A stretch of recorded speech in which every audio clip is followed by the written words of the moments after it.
The Wonder Man from Kandahar. The Wonder Man of Kandahar یا د کندهار د حیرانی یا تعجب وړ کارونه کوونکی یو بل وشبه چې خپله سپین پوستې استرالیوي مېرمن افغانستان ته بیولې وه محمد عالم نومېدی. محمد عالم په 1880 کلونو کې هغه مهال استرالیا ته تللی و چې عمر یې تر 20 کالو اوښتی و. دی په استرالیا کې تر ټولو مشهور افغان و، خو شهرت یې د اوښانو د کاروبار له کبله نه و، بلکې ده د یوه حکیم یا طبیب په توګه په نږدې ټول استرالیا کې نوم ایستلی و. د ډیرو سختو او پیچلو ناروغیو تر کامیابه درملنې یا علاج وروسته په لسګونه زره استرالیوي مینوال پیدا کړل. د استرالیا د ایډیلیډ د بندري ښار اوسیدونکو ده ته د وانډر مین آف کندهار یا د کندهار د حیرانی یا تعجب وړ کارونه کوونکی بلی. The Wonder Man from Kandahar. دا په 1941 کال کې د محمد عالم په اړه د استرالیا د ټلویزیون د یوه رپورټ برخه ده چې د میرمن او تازه زوکړې لور یې هم پکښې ښودل سوې ده. نوموړي تر دې یو کال مخکې د 80 کالو په عمر کې له یوې سپین پوستې استرالیوي سره واده کړی و. د 1950 کلونو په پیل کې چې محمد عالم شاوخوا 90 کلن و، له خپلې استرالیوي میرمن او لور سره کندهار ته کډه سو چې نور ژوند هلته وکړي. خو په یوه کال کې دننه د میرمن هم هلته د کوي یا چیچک د ناروغۍ له کبله وفات سوه. د 11 یا 12 کلنې لور چې بیبي نوره نومېده نور زړه تنګ سو، ځکه په پښتو سمه نه پوهېده او په استرالیا کې خپل کور او ملګري یادېدل. نو محمد عالم له خپل لور سره بیرته استرالیا ته کوچ وکړي او بیرته په ایډیلیډ کې میشت سو چې په استرالیا کې د افغانانو یو مهم مرکز و. زه په ایډیلیډ کې هغه کور ته ورغلم چې محمد عالم پکښې اوسېدی او خپل طبابت به یې پکښې کوي.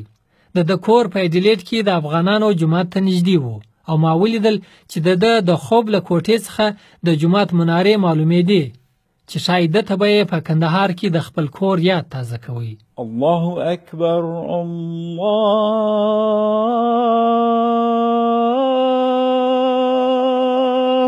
اکبر.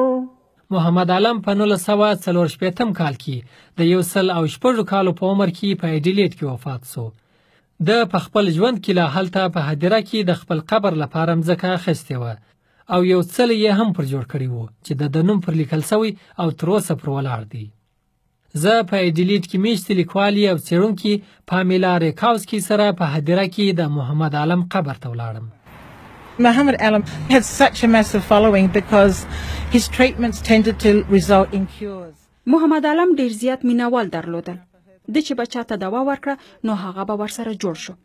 د څه موده په بروکن هل کې تر اوسېدو وروسته ایډیلیډ ته راکډه شو او دلته یې په سټارټ کوڅه کې خپل طبابت پیل کړ چې په ایډیلیډ کې افغان جومات ته ډیر نږدې و. دته به په زرګونو کسان راتلل، که غریبان و که شتمن. ډیر جګپوړي چارواکي هم دته د درملنې لپاره راتلل. داسې په سلګونو لیکونه شته چې خلکو د په لاس تر جوړېدو وروسته د شاهدۍ په توګه لیکلي دي. هغه ډیر زړه راښکونکی سړی و، لوړ قد و، ښې جامې به یې اغوستې، جذاب شخصیت یې درلوده. هغه خپل ځان د انسانانو د دردونو او ستونزو لرې کوونکی باله. ډیرو خلکو د ستاینه کوله. په هر 2 کاله کې چې به دی کله د خپلو طبي بوټو د راوړلو لپاره بمبئی او کندهار ته نو هلته یې هم د خلکو علاج کاوه او ډیر خلک به ورته راتلل. He was very charitable person. د هغه په اړه خو مشهور ده چې ډیر مخیر سړی و، یعنی خیرات، صدقه، مالی مرسته به یې کوله. Yes, it might be an Afghan tradition, but he never charged the people. هو دا کېدای شي د افغانانو دود وي، خو د له خپلو مریضانو څخه فیس یا پیسې نه اخیستې. چې چا به څه نه درلوده د پیسو غوښتنه نه کوله. خو بیا هم ځینو خلکو غوښتل چې د یو ډول مننه وکړي. د دفتر به تل د ګلانو د ګېډیو نه ډاک و چې د مریضانو به ورته راوړل. ځینو شتمنو خلکو چې دته به د درملنې لپاره راتلل، هغوی ښایي د له کاروبار سره مالی مرسته کوله، خو د خپلې پیسې په ایډیلیډ کې مرستندوی او خیراتي ادارو ته ورکولې، لکه د کوچنیانو روغتونونه، له ماشومانو سره د مرستې مرکز. هغه د اقتصادي بحران په کلونو کې د سیند پر غاړه پرتو بېکورو خلکو لپاره خواړه، غوښې او کالي وروړل.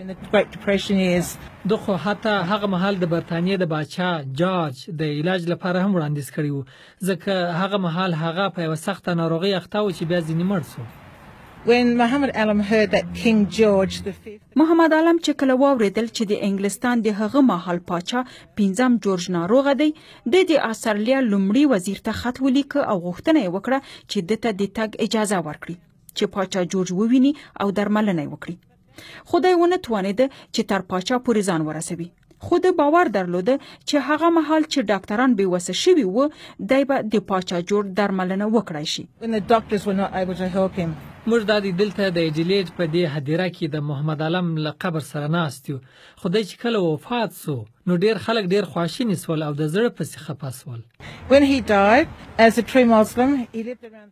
دی چې کله وفات شو نو د یو سوچا مسلمان په توګه دوی د مړی مسجد ته یې ور دی له جمعه سره نږدې اوسېده هلته د خاکېدو لپاره د مړی چمتو کړ او بیا له جمعه څخه د ګاډو کاروان روان شو. څه وخت چې لومړی موټر د هدیرې ته ورسید نو آخري موټر له مسجد سره پر روانېدو و دا له 8 تر 10 میلو پورې فاصله ده او دا د ګاډو یو وخت کاروان و چې د محمد عالم لپاره راغلی و. یعنی څوک ویل چې په سلګونو موټر راغلی و.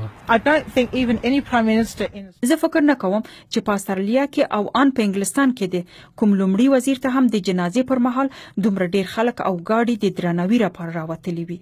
has ever had such an entourage.